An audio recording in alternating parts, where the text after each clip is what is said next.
here at Adastral Park in Suffolk. Today we have the Robotics Festival, a really exciting event. We've got lots of robotic demonstrations here at the expo, so different companies such as Extend Robotics presenting about the capability that they have in the world of robotics.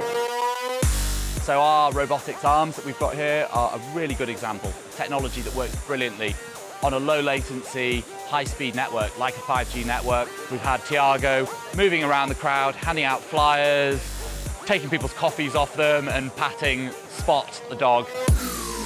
Tell me about the potential of Tiago here. What we have here is really almost a humanoid robot that can do almost what human can do. It can walk around, it can pick up stuff, it can look around with its head. We built the human-robot interface software using those virtual reality, extended reality technologies for non-robotic experts to intuitively operate robots without need for a lot of training. So anyone literally put on their headset could start operating robots straight away. Very natural, honestly. It's just like playing a normal VR game, except now I'm controlling a robot that could hit someone. Yeah, it feels very natural. You can just like pick it up, move it as I'd expect it to. For me, that was one of the best demos I have seen. That was a good feel to understand what is the cutting edge of interacting with the robotic arm, the physical world. Fantastic experience, I really liked it.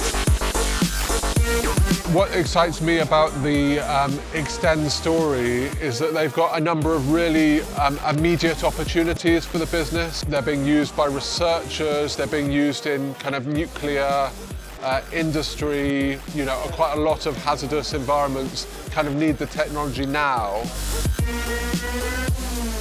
It's been a really phenomenal success story. You're starting to do the sorts of tasks that you're able to do in the real world almost equally effectively using their virtual reality system. So if an energy company's got a remote piece of infrastructure that they might not be able to send people easily out to, it would make sense in that scenario to have a robot there in situ and a remote operator who can log into that robot and control it. The company's been on Dragon's Den, they've raised a significant seed funding round, and so they've got the kind of capital resources now to operate for the next couple of years to really scale up and become a significant technology player. The sky's the limit really in terms of sort of transforming the way that work is done, and Extend has a significant role to play in that story.